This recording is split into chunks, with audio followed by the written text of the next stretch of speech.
ತಂಡದವರಿಗೆ ಅಭಿನಯಿಸಲು ಸಿಕ್ಕ ವಾಕ್ಯ ಭಾಗ ಯೋನನ ಚರಿತ್ರೆ. ನಿಮ್ಮ ಮುಂದೆ ನಾವು ಈಗ ಪ್ರಸ್ತುತಿಸುವ ನಾಟಕ ಯೋನನ ಚರಿತ್ರೆ. ದೃಶ್ಯ 1.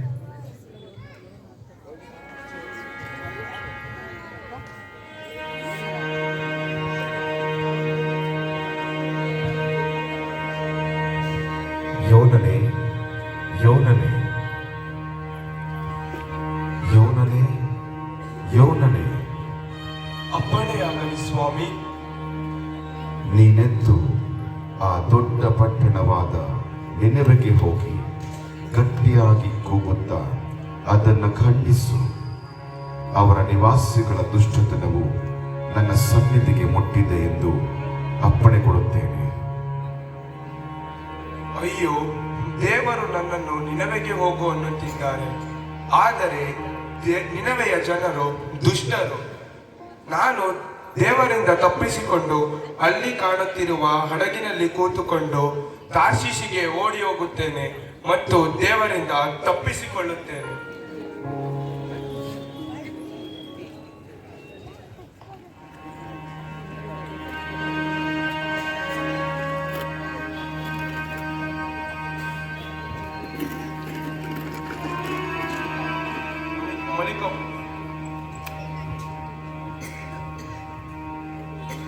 ಹೀಗೆ ಯೋನನು ತಾರ್ಷೀಷಿಗೆ ಹೋಗುವ ಹಡಗನ್ನು ಹತ್ತಿ ಅಲ್ಲಿ ತಳಭಾಗದಲ್ಲಿ ಮಲಗಿಕೊಂಡನು. ಯೆಹೋವನು ಬಿರುಗಾಳಿಯನ್ನು ಸಮುದ್ರದ ಮೇಲೆ ಬಲವಾಗಿ ಬೀಸುವಂತೆ ಮಾಡಲು ಸಮುದ್ರದಲ್ಲಿ ದೊಡ್ಡ ತೂಫಾನ್ ಎದ್ದು ಹಡಗು ಒಡೆದು ಹೋಗುವ ಹಾಗಾಯಿತು.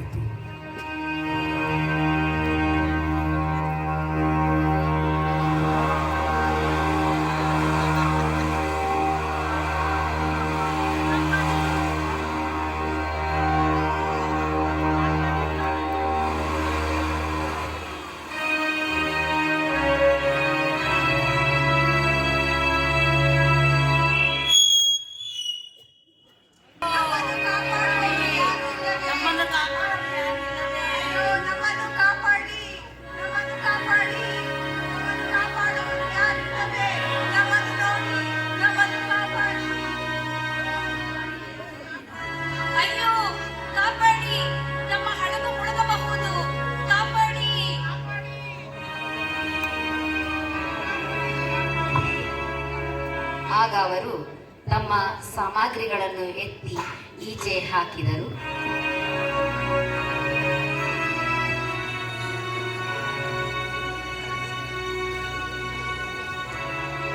ಅಯ್ಯೋ ದೇವರೇ, ನಾವೇನು ಮಾಡುವುದು? ಈಗ ನಮ್ಮನ್ನು ಯಾರು ಕಾಪಾಡುತ್ತಾರೆ? ನಮ್ಮ ಹಡಗು ಮುಳುಗುತ್ತಿದೆ. ನಮ್ಮ ಹಡಗಿನಲ್ಲಿರುವ ಭಾರ ವಸ್ತುಗಳನ್ನೆಲ್ಲ ನಾವು ಸಮುದ್ರಕ್ಕೆ ಹಾಕುವ.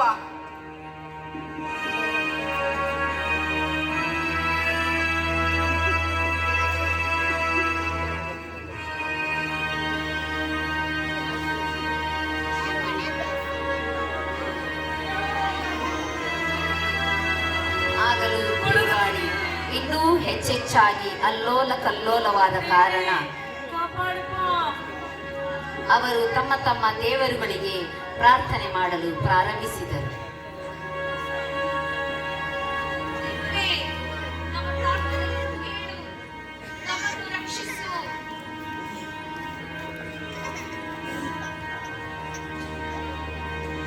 ಇಷ್ಟೊಂದು ಬಿರುಗಾಳಿ, ನಮ್ಮ ಹಡಗು ಮುಳುಗುತ್ತಿದೆ. ಈ ಕೇಡು ಸಂಭವಿಸುವುದಕ್ಕೆ ಯಾರು ಕಾರಣನೆಂದು ನಾವು ಈಗ ನಮಗೆ ತಿಳಿಯುವ ಹಾಗೆ ಚೀಟು ಹಾಕೋಣ.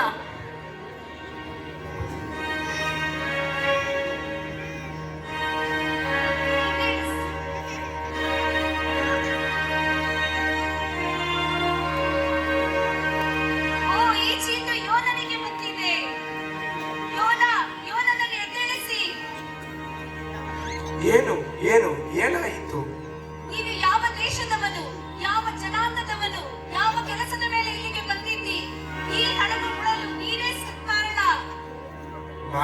ಇಬ್ರಿಯನು, ಕಡಲನ್ನು, ಒಣನೆಲವನ್ನು, ಆಕಾಶವನ್ನು ನಿರ್ಮಿಸಿದ ಸರ್ವಶಕ್ತನಾದ ಯೆಹೋವನ ಭಕ್ತನು. ನಾನು ದೇವರಿಂದ ತಪ್ಪಿಸಿಕೊಂಡು ತಾರ್ಷೀಷಿಗೆ ಓಡಿ ಹೋಗುತ್ತಿದ್ದೇನೆ. ದೇವರು ನನ್ನನ್ನು ನಿನವೆಗೆ ಹೋಗು ಅಂದರು, ಆದರೆ ನಾನು ದೇವರಿಂದ ತಪ್ಪಿಸಿಕೊಳ್ಳುತ್ತಿದ್ದೇನೆ.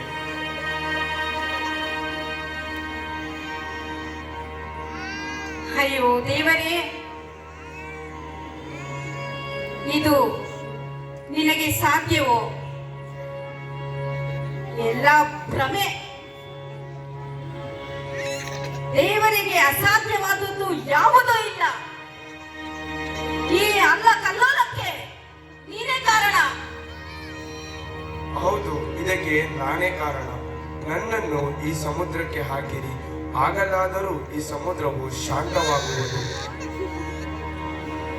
ಬೇಡ, ಈತನನ್ನು ಸಮುದ್ರಕ್ಕೆ ಹಾಕುವುದು ಬೇಡ.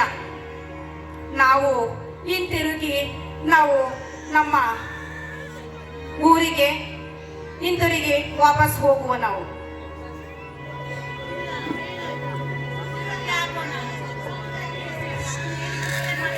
ಇದು ಸರಿಯಾದ ಸಮಯವಲ್ಲ. ಈ ಕೇಳಿಗೆ ಯೋನನೇ ಕಾರಣ.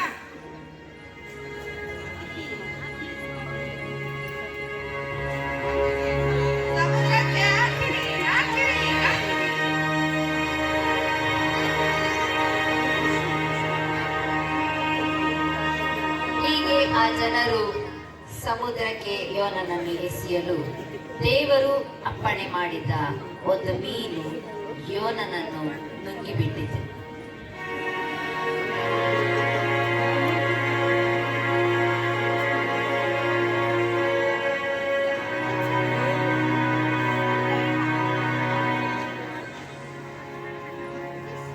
ಆಗ ಯೋನನು ಮೀನಿನ ಹೊಟ್ಟೆಯೊಳಗೆ ಇದ್ದುಕೊಂಡು ತನ್ನ ದೇವರಾದ ಯೆಹೋವನಿಗೆ ಹೀಗೆ ಪ್ರಾರ್ಥನೆ ಮಾಡಿದನು. ಇಕ್ಕಟ್ಟಿನ ಕಷ್ಟದ ಸಮಯದಲ್ಲಿ ಯೆಹೋವನಲ್ಲಿ ಮೊರೆ ಇಡುತ್ತೇನೆ. ಯೆಹೋವನು ನನಗೆ ಸದುತ್ತರವನ್ನು ದಯಪಾಲಿಸುವನು. ನಾನು ಪಾತಾಳದ ಗರ್ಭದಿಂದ ಕೂಗಿಕೊಳ್ಳುತ್ತಿದ್ದೇನೆ. ನನ್ನನ್ನು ಈ ಸಮುದ್ರದ ಆಳಕ್ಕೆ ಎಸೆದು ಬಿಟ್ಟಿದ್ದೀಯಲ್ಲ ದೇವರೇ. ನನ್ನ ಸುತ್ತಲೂ ಈ ಸಮುದ್ರದ ಅಲೆಗಳು ಸುತ್ತಲೂ ಇವೆ. ನನ್ನ ಸುತ್ತಲೂ ಪಾಚಿಗಳು ತುಂಬಿಕೊಂಡಿದೆ. ದೇವರೇ, ನನ್ನನ್ನು ಕಾಪಾಡು. ನಾನು ಹೊರಗೆ ಬಂದು ನಾನು ಅರಿಕೆ ಮಾಡಿರುವುದನ್ನೆಲ್ಲ ನಿಮಗೆ ಸಮರ್ಪಿಸುತ್ತೇನೆ ಮತ್ತು ಯಜ್ಞಗಳನ್ನು ಸಮರ್ಪಿಸುತ್ತೇನೆ. ದೇವರೇ, ನನ್ನನ್ನು ಕಾಪಾಡು. ಯೆಹೋವನು ಮೀನಿಗೆ ಅಪ್ಪಣೆ ಮಾಡಲು ಅದು ಯೋನನನ್ನು ಒಣನೆಲದಲ್ಲಿ ಕಾರಿಬಿಟ್ಟಿತು.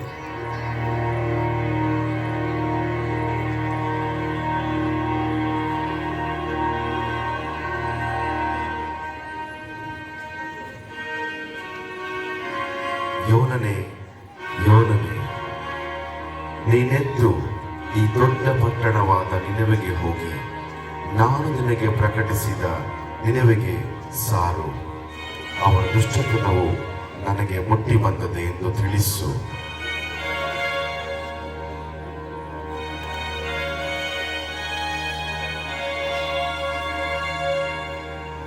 ಕೇಳಿರಿ, ಕೇಳಿರಿ. ಇನ್ನು 40 ದಿನಗಳಲ್ಲಿ ಈ ನಿನವೆಯ ಪಟ್ಟಣವು ನಾಶವಾಗುವುದು. ನಿಮ್ಮ ದುಷ್ಟತನವು ದೇವರ ಸಮೀಪಕ್ಕೆ ಮುಟ್ಟಿದೆ.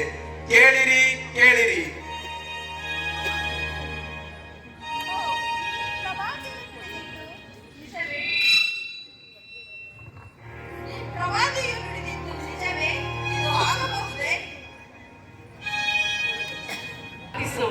ದೇವರಲ್ಲಿ ನಮ್ಮ ಪಾಪಕ್ಕೆ ಪಶ್ಚಾತ್ತಾಪವನ್ನು ಪಡೆದುಕೊಳ್ಳೋಣ.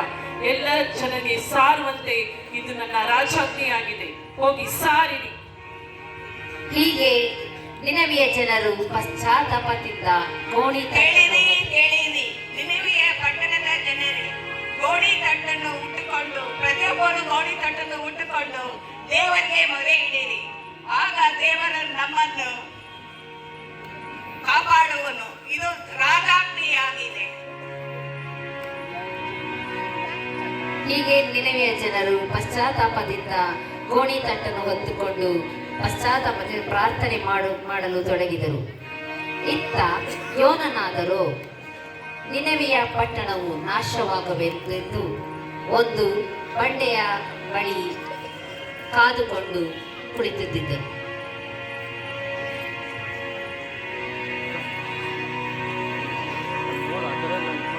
ಕೇಳಿರಿ ಕೇಳಿರಿ, ಇನ್ನು 1 ದಿನಗಳಲ್ಲಿ ಈ ನಿನೆವೆಯ ಪಟ್ಟಣವು ನಾಶವಾಗುವುದು. ಇಗೋ, ಅಲ್ಲಿ ಕಾಣುತ್ತಿರುವ ಬೆಟ್ಟದ ಮೇಲೆ ನಿಂತುಕೊಂಡು ನಾನು ಈ ಪಟ್ಟಣದ ನಾಶವನ್ನು ನೋಡುತ್ತೇನೆ. ಅಪ್ಪ ಸ್ವಾಮಿ, ಈ ನಿನೆವೆಯ ಜನರಿಗಾಗಿ ಪ್ರಾರ್ಥಿಸುವವರಾಗಿದ್ದೇವೆ ಸ್ವಾಮಿ. ಅಪ್ಪ, ನನ್ನ ಇಡೀ ಪಟ್ಟಣದ ಜನರನ್ನು ಕಾಯ್ದು ಕಾಪಾಡು ಸ್ವಾಮಿ. ಇಡೀ ಪಟ್ಟಣದ ಸಂಘದ ಸುತ್ತಲಿನ ದೂತಗಳನ್ನು ಕಾವಲಿರಿಸು ಸ್ವಾಮಿ. ದೇವರೇ, ನಾವು ಮಾಡುತ್ತಿರುವಂತಹ ಪಾಪಕ್ಕೆ ಪಶ್ಚಾತ್ತಾಪದಿಂದ ನಿನ್ನ ಪಾದ ಸನ್ನಿಧಿಯಲ್ಲಿ ಬಂದು ಬೇಡುವಂತವರಾಗಿದ್ದೇವೆ ಸ್ವಾಮಿ. ನಮ್ಮ ಪಾಪಗಳನ್ನು ಕ್ಷಮಿಸು ಸ್ವಾಮಿ. ಮುಂದಿನ ದಿನಗಳಲ್ಲಿ ಸ್ವಾಮಿ, ನಿನಗೆ ಮೀಸಲಾಗಿರುವಂತಹ ಸಜೀವ ಯಜ್ಞಗಳಾಗಿ ಅರ್ಪಿಸಿಕೊಳ್ಳುವ ರೀತಿಯಲ್ಲಿ ಕೆಲಸ ಕಾರ್ಯಗಳನ್ನು ಮಾಡುತ್ತೇವೆ ಸ್ವಾಮಿ. ನಿನಗೆ ಮಹಿಮೆಯನ್ನು ತರಿಸುತ್ತಾವೆ ಸ್ವಾಮಿ. ನಮ್ಮ ಪಟ್ಟಣವನ್ನು ಆಶೀರ್ವದಿಸಿಕೊಡಬೇಕೆಂದು ಬೇಡುವಂತವರಾಗಿದ್ದೇನೆ ಸ್ವಾಮಿ. ಪರಿಶುದ್ಧನು ದೂತರಗಳ ಒಡೆಯರಾದಂಥ ನಮ್ಮ ದೇವರೇ, ನಿನವೇ ಪಟ್ಟಣದವರಾದ ನಾವು ಅಪ್ಪ ಸ್ವಾಮಿ ನಿನ್ನ ಹತ್ರ ಪ್ರಾರ್ಥಿಸುವುದಾದರೆ ಯೇಸುವೆ, ನೀ ಎಲ್ಲ ನಮ್ಮ ಮಕ್ಕಳನ್ನು ರಕ್ಷಿಸಪ್ಪ. ಎಲ್ಲ ಕೆಟ್ಟ ದುಷ್ಟ ಶಕ್ತಿಗಳಿಂದ ನಮ್ಮನ್ನು ನೀನು ಬಿಡುಗಡೆ ಮಾಡಿ ಅಪ್ಪ ಸ್ವಾಮಿ, ನೀನು ನಿನವೇ ಪಟ್ಟಣವನ್ನು ಉಳಿಸಬೇಕಾಗಿ ಯೇಸುವೆ ನಿನ್ನನ್ನು ಬೇಡುವವರಾಗಿದ್ದೇವೆ ತಂದೆಯೇ.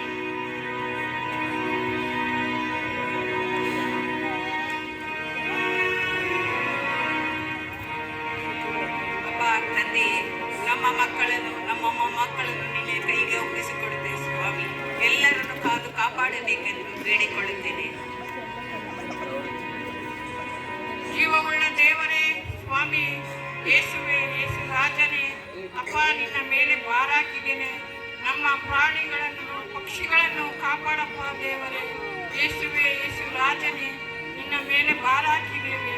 ನೀನೇ ನಮ್ಮನ್ನು ಕಾಪಾಡಬೇಕು ಸ್ವಾಮಿ. ಕೈ ಬಿಡಬೇಡ ಸ್ವಾಮಿ, ಕೈ ಹಿಡಿದು ನಡೆಸು ಸ್ವಾಮಿ.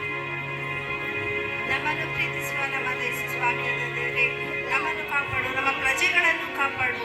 ನಮ್ಮ ಈ ನಿನೆವೆಯ ಪಟ್ಟಣವನ್ನು ನೀನು ಕಾಪಾಡಿ ನಮ್ಮ ಎಲ್ಲ ಪಾಪಗಳಿಂದ ನಮ್ಮನ್ನು ಬಿಡಿಸಿ ನಿನ್ನ ಮಕ್ಕಳಾಗಲಿಕ್ಕಾಗುವಂತೆ ಸಹಾಯ ಮಾಡಬೇಕೆಂದು ನಿನ್ನ ಬೇಡುತ್ತೇವೆ.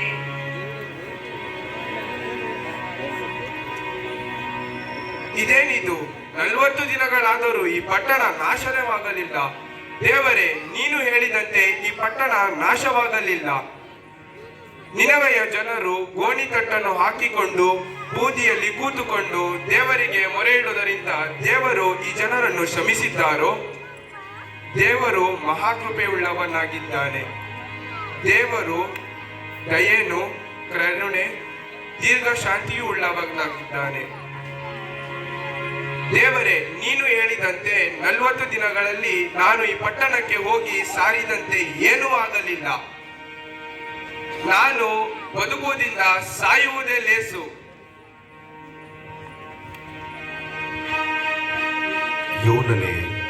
ಯೋನನೇ, ನೀನು ಸಿಟ್ಟುಗೊಳ್ಳುವುದು ಸರಿಯೋ? ಹೌದು, ನಾನು ಸಿಟ್ಟುಗೊಳ್ಳುವುದು ಸರಿ.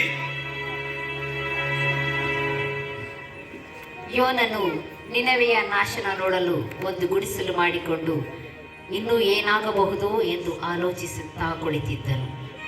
ಆಗ ಯೆಹೋವನು ಯೋನನ ಮೇಲ್ಗಡೆ ಒಂದು ಸೋರೆ ಗಿಡವು ಹಬ್ಬಿ ಅವನ ತಲೆಗೆ ನೆರಳಾಗಿ ಇರುವಂತೆ ಮಾಡಿದನು. ಆಹಾ, ಇದೇನಿದು ಸೋರೆ ಗಿಡ? ಇಷ್ಟೊಂದು ಚೆನ್ನಾಗಿದೆಯಲ್ಲ. ಇದು ನನಗೆ ನೆರಳನ್ನು ಕೊಡುತ್ತಿದೆಯಲ್ಲ.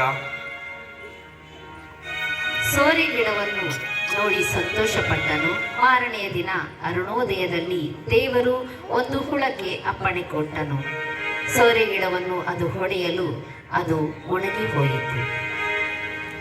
ಇದನ್ನು ನೋಡಿದ ಯೋನನು ದುಃಖಪಟ್ಟನು. ಇದೇನಿದು? ಸೋರೆ ಗಿಡ ಒಣೆದು ಹೋಗಿದೆ. ದೇವರೇ, ನೀನು ನನ್ನ ಜೊತೆ ಯಾಕೆ ಹೀಗೆ ಮಾಡುತ್ತಿದ್ದಿ? ನೀನು ಮಾಡುವುದು ಸರಿಯೋ? ನನಗೆ ಬಹಳ ದುಃಖವಾಗಿದೆ.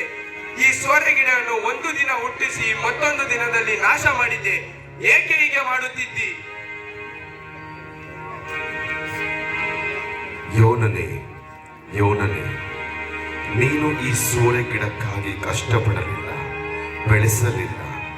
ಒಂದು ರಾತ್ರಿಯಲ್ಲಿ ಹುಟ್ಟಿ ಒಂದೇ ರಾತ್ರಿಯಲ್ಲಿ ನಾಶವಾಗುವ ಈ ಸೋರೆ ಗಿಡಕ್ಕೆ ನೀನು ಕನಿಕರ ಪಟ್ಟರೆ, ಇನ್ನು ಎಡಗೈ ಬಲಗೈ ತಿಳಿಯದ 1,20,000 ನರಪ್ರಾಣಿಗಳು ಬಹು ಪಶುಗಳು ಉಳ್ಳ ಈ ದೊಡ್ಡ ಪಟ್ಟಣವಾದ ನಿನವೆಗಾಗಿ ನಾನು ಕನಿಕರ ಪಡಬಾರದೋ?